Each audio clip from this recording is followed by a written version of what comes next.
let's just try it. Yeah, we'll suffer a little bit. Yeah, we'll take break. Are we ready, David? Oh yeah, we're shooting already, so, We're shooting? yeah. Okay. Claudia, could you introduce yourself and tell us a little bit about who you are, where you're coming from, and what you do? Okay. I'm Dr. Claudia Cornell, and I'm a registered psychologist. May we start again? Yeah, What did you do? I mean, when she's talking, first one is working. When Claudia talking, first one doesn't work. I think it's this mic. Okay, we'll turn it Am I up. talking too softly? no. First of all, I heard somebody when she said it, a doctor, and then I hear whatever. Yeah, that's what I was saying. Yeah, turn it up, okay? So how does that? Talk, Claudia, and then you have to adjust it right here for the number. That's the number top mic, that's the one. Okay, I'm- let's talk Claudia. I'm Dr. Claudia Cornell. I'm a psychologist from the state of California. Is that okay? This was a test. Is it okay? Well, a little louder. Well, I'm gonna turn it. Okay. Let's see if I can project a little bit more. I have a little bit of Yeah, asthma yes. going on right now, so I'm a little bit more soft-spoken than I should be. Okay. I'm Dr. Claudia Cornell. I'm a psychologist from California. And one of the things that I do is I work with a domestic violence service agency. I work with victims and perpetrators, families and individuals, and my job is to intervene in that particular situation and help resolve it to whatever appropriate end we can find. What do you find the problem area in the work that you do? Problems that you find that you would like to resolve?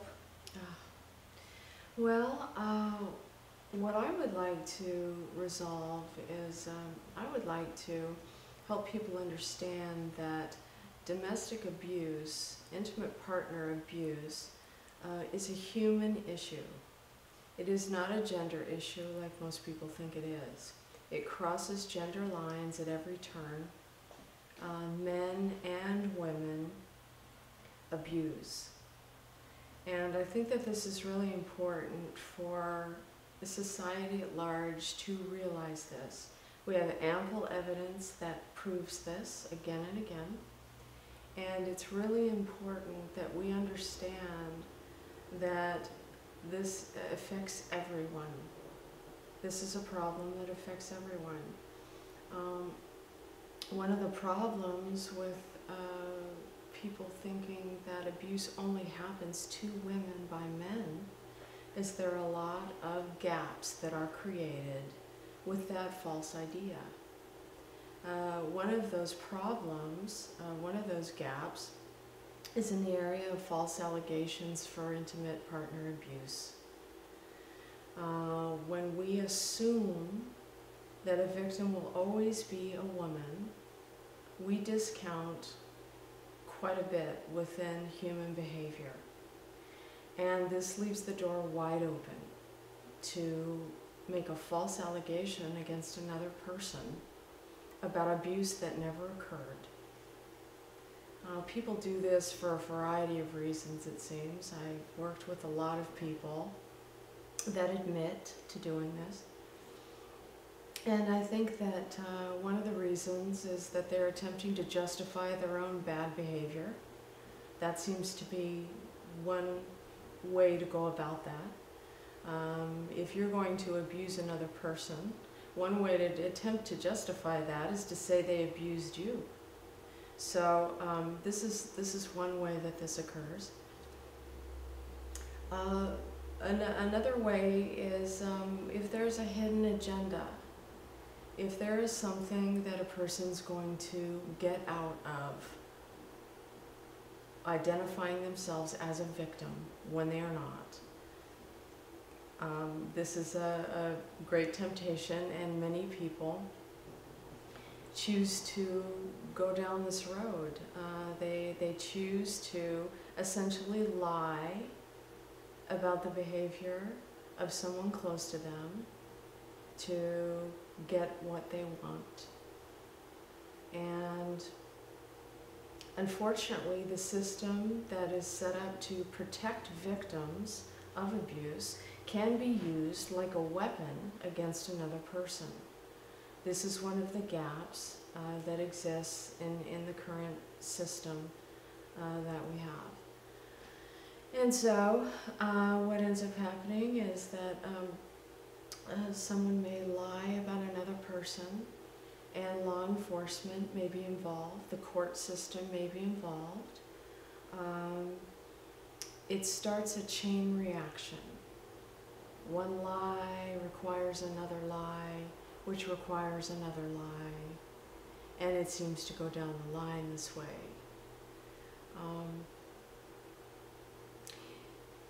And it's important to realize that when someone lies about another person in this way, that person might very well be treated like a criminal as a result.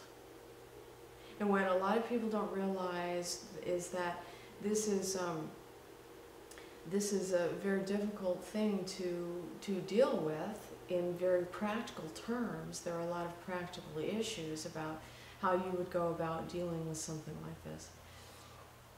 But what a lot of people don't realize is that a lie of this type can be emotionally devastating. And that is to a woman or a man, again, as both men and women are victims of intimate partner abuse, both men and women can potentially be victims of false allegations of abuse as well. And this is a very devastating thing. People don't realize. They think, well, people lie about each other. People tell lies. It's unfortunate. And it is unfortunate, but that's only the beginning. When you lie about a person and identify them as an abuser, that person's going to be labeled a criminal. Chances are they will be arrested because of that lie. Chances are it will be taken into the court system and adjudicated as a crime. Jail sentences, probation, an enormous amount will go into trying to just get life back to normal. And I think that this is important that people realize this, because it's not just a lie. It's a lie that robs a person of their dignity, of their integrity, of their reputation. People lose their jobs from getting arrested. They lose their jobs from why they were arrested.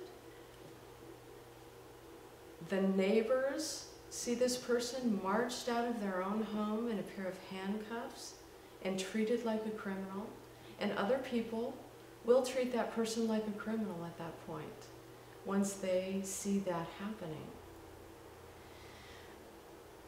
So at that point, there's a great deal to overcome, a huge obstacle that a person has to attempt to get past something like this, because it attacks every part of a person's life. So a person is going to think, what can I do about this? How can I get my good name back to me? How can everyone realize, how can I make people realize that this is untrue? This is unfair, this is unjust. These are reasonable questions for any innocent person to ask. But the trouble is that this is a very difficult thing to have happen to you and still try to clear your name. Very difficult to do. It's like trying to put the toothpaste back in the tube.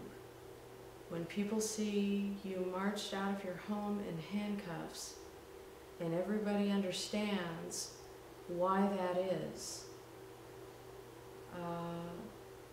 how can you possibly clear your name? Well, the legal system is supposed to be there for you to do that.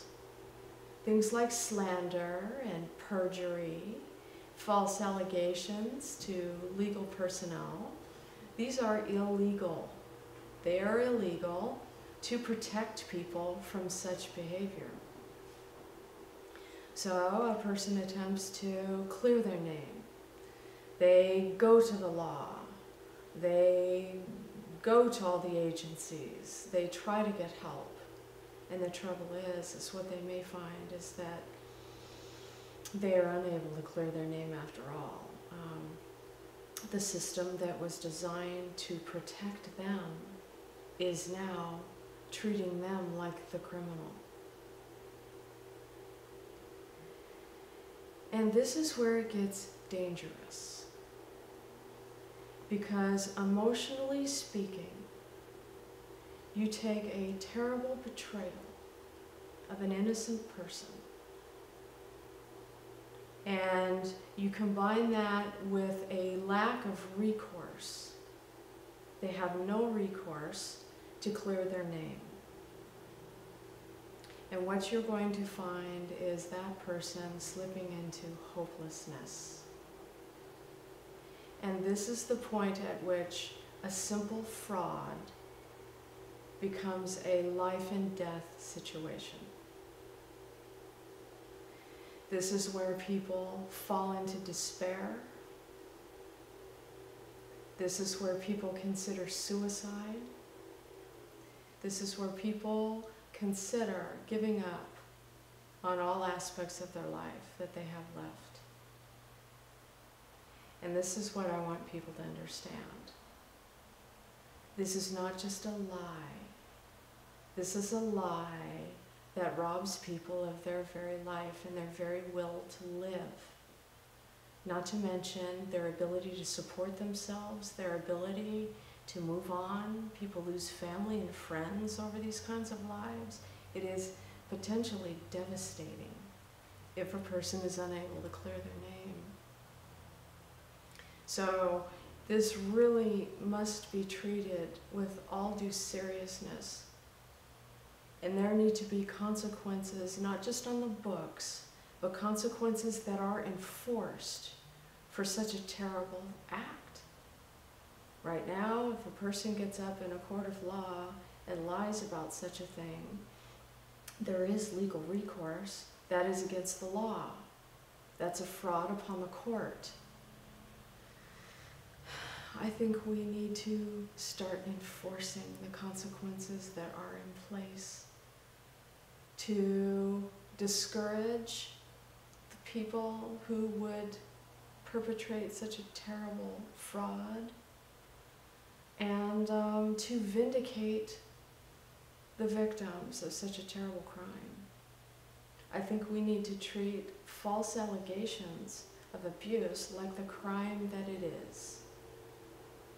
And I think people would think twice if they had something to lose for doing such a terrible thing to another person. And so that's what I hope to see in the future. Sometimes it is not clear who was the perpetrator and who is the victim.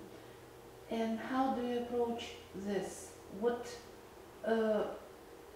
How can we tell for sure if a person who is claimed to be an abuser is not an abuser? How can we determine that it was a lie that another person brings to court? When a person is abused, there's almost always clear evidence of that fact. We need to look for the evidence. This is how you tell who's telling the truth when you have opposing stories. When one person is saying, I was abused, and the other person is saying, I didn't do that. You need to look at the evidence. The truth is in the evidence. And there must be corroborating evidence, because legally speaking, if we're going to treat this like the legal matter that it is, a person is innocent until they're proven guilty. So it is the responsibility of the agencies involved to determine that person's guilt. They have to have probable cause or evidence that points to abuse, and this is really critical. It should never be left to one person to be able to say something and have the full strength of the law come up against another person without evidence. So in my work as an advocate for abuse victims, I encourage them to gather the evidence to prove what's happening to them. There will be doctor's reports, there will be corroboration, there will be police reports, there will be physical evidence of harm. These are things that will be available when we look. So this is how we tell who's telling the truth, whether an allegation is real. And I think it's really important to gather that evidence prior to arresting somebody for a crime. Because if they did not commit that crime, then that's a false arrest that's going to seriously impact their life. So it's very important then to determine what evidence you can gather either way. In your practice, did you have some controversial cases when one party says one thing and the other says another, and the evidence will bring the truth to the surface? Yes, there was one case in my neighborhood. We have a domestic violence response team that's specially trained to assess the scene of the crime, to determine what crime, if any, actually has happened here. And what they do, their general procedure is to separate two people, to get the accounts from both people, and then they begin to look around them. They're gathering evidence. They take a forensic eye and they look around and they see what has happened in the room, in the home. In one case, I was being told by one of our police officers locally from the domestic violence response team, and he was explaining how it works. And he was telling me that there was one case where a man and a woman had had a terrible fight, and the neighbors called the police. And when they arrived on the scene, a sliding glass door, the main window, was completely shattered and glass was everywhere. They separated the husband and the wife, and the husband said that she was out of control and that he had locked her out of the house. She had stepped into the backyard and he had locked the sliding glass door behind her, and that she had broken the window. She, on the other hand, said that in a violent rage, he had taken her and slammed her through that window, and that's how that glass got broken. And she was talking about being hurt. She was talking about that he was an abuser. And the police were, it was their job then to stand in the middle of that disaster and figure it out. And so they began taking pictures and gathering evidence. They're specially trained to interview children. They interviewed the neighbors and gathered all the evidence. And the end of the story is this. His story was the one that was corroborated by the evidence. They were perfectly ready to take him away in handcuffs and send him straight to jail for slamming her through a plate glass window.